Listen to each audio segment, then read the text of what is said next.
Mike's Daily Podcast. Episode 1,800 and 900 and... There we go. It's... Mike's Daily Podcast.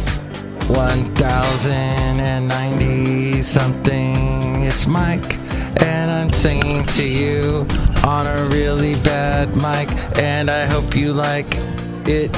It's 1,908. I knew it. I blew it.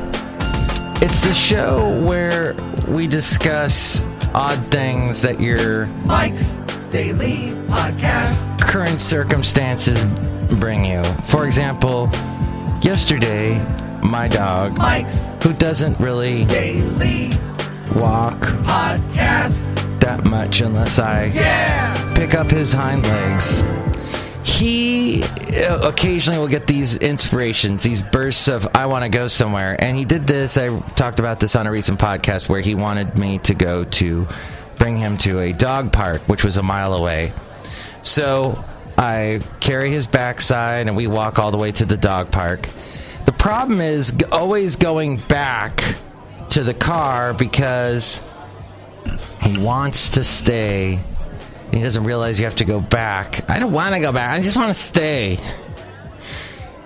It exemplifies a part of the human nature to go somewhere and then stay until you get sick of it and then you want to go home. But you can't explain that to a dog that the only way to go home is to walk back to the car. Oh, a car will pick us up. No, we're not Richie Rich Trump Juniors here. So we got to walk back. He did this to me yesterday, only this time it was in downtown Podcastro Valley. We parked somewhere and I knew he would want to walk about a mile, less than a mile, to the Pet Food Express. He loves that place. So and I only mentioned their name because I feel bad because one time I brought Basil in there and, well, he left them a present and I didn't bother to clean it up. Oh, wait, I did clean it up. And here's today's podcast picture. But let's just say it was not the easiest thing to clean up, and it left a little bit of a post-surprise. So Basil wants to go to Pet Food Express. So he pulls me along, and I'm thinking, this is great. Here's this elderly dog who's got the back legs that don't work, and I'm lifting him along in the back leg area, and his front legs are going great. We're going to the pet food place, and we get there and it's great, and they give him a treat, and I weigh him and he's in the good weight range, and then I'm like, let's go back to the car, it's getting late. Yes, Basil, let's go back to the car. I'm hungry, I want to barbecue some chicken. Let's go home. I want to barbecue some Impossible meat. Does that barbecue well, by the way? Those Impossible burgers, those Beyond Meat burgers, do they? That's the big question. That, and if they have any... now I'm hearing that they may not be good for you. That there might be too many other things in there that aren't good for you. At any rate, Basil doesn't want to go back. And I'm trying to walk him. What I should have done in hindsight is said to the nice young ladies that work at this pet food place, can I just set him down like right here behind your cash register in your little area here? Just set him down. He won't move because once you set him down, he just stays put till you come back. I'm going to go walk back, get the car, and then come pick him up. Instead, what I did was I tried to walk him, and all the time he's hitting the brakes, he's pushing back with his front paws. No! I don't want to go. No! And this happened for the full half mile all the way through downtown Podcastro Valley in frickin' rush hour. Everybody looking at me. Everybody thinking I'm abusing my dog, and I'm just pushing him. I'm just going, come on, let's go. Come on. And he keeps slamming on the brakes. Oh, God. I was sweating my eyeballs out by the time I got to the car. I am not doing that again. I gotta remember that when I take him somewhere, he does not want to go back, especially if it's somewhere that he really enjoys. And that's life, isn't it? These people, we don't want to leave until we do, and then we want to get the heck out. I don't know what point I'm trying to make here, but just that. Here's a podcast picture today from, what is this place? If you have not noticed, my podcast pictures have mainly a theme of, I like water, I like boats, and dogs, and Basil's been in many a picture. And let's see. I thought I could... it's over here by the San Mateo Bridge. There's this park.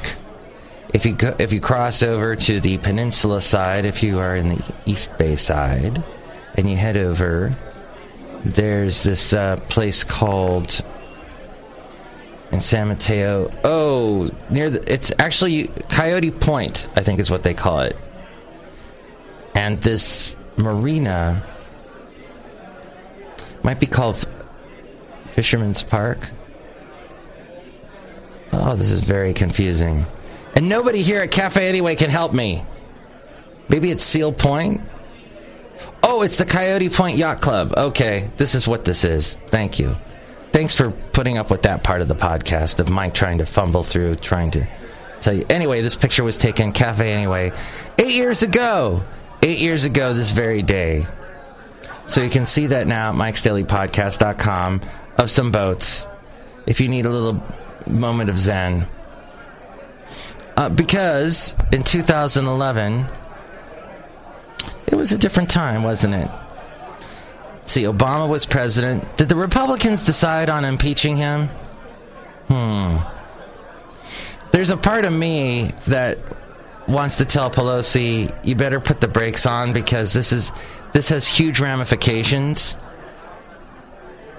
I remember when they impeached Clinton, I thought, oh boy, over that? Okay. I was one of those. Maybe, I don't think you should ever cheat on your wife, but still, that was a heck of a lot to impeach a president over. Oh, it was the fact that he lied to the American public. That's it. See, and we got almost the same situation here, except, we got countries, don't we? We got a major power that needs our help because it gets invaded by Russia all the time. As we go outside a Cafe Anyway, where we bring you Mike's Daily Podcast somewhere in Podcastro Valley, Mont today.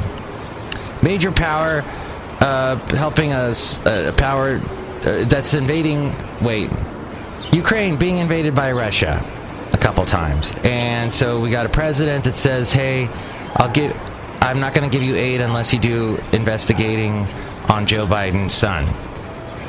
Okay, and then we have the conservative side that's like, wait, before you make this a big deal, don't forget Joe Biden's son. There's a lot of odd things going on. How did he get that job?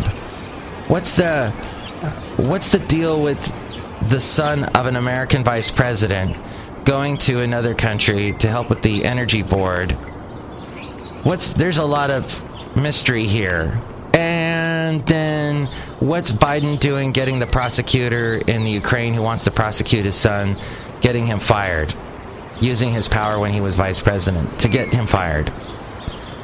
And then, of course, we got Biden running now, and this phone call happened a couple months back.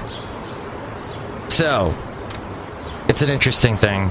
No, it's not. That's about as interesting as it gets. The fact that it's now an impeachment investigation, and Nancy Pelosi is on board, that's interesting. And being someone who lived through the whole Clinton thing, I know that when the Republicans tried to impeach the Democrat president, things went bad for the Republicans after that. That election went that year. That following election, things went badly for them.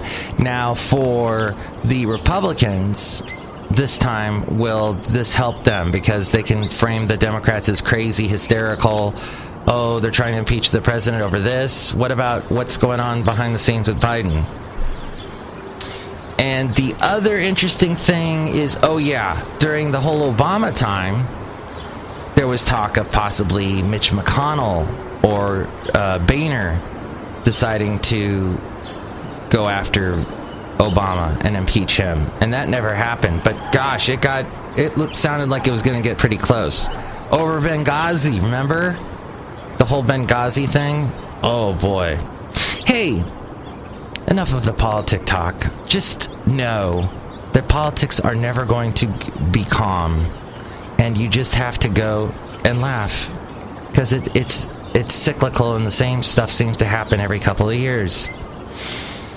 For example, also in this area too, teenagers that have had enough, that are fed up, and they get up and they talk and they're eloquent. Like Greta the Good Witch from, was it Sweden? The 16-year-old? And I'm not going to play you the audio, but I heard it the other day, and someone likened it to Game of Thrones, the young princess that kills a bunch of people. The whole how dare you and shame on you thing. And she said, the fairy tale of never-ending financial growth. Why do you believe in that? And that set a lot of people, it's supposed to set people off and make them go, what?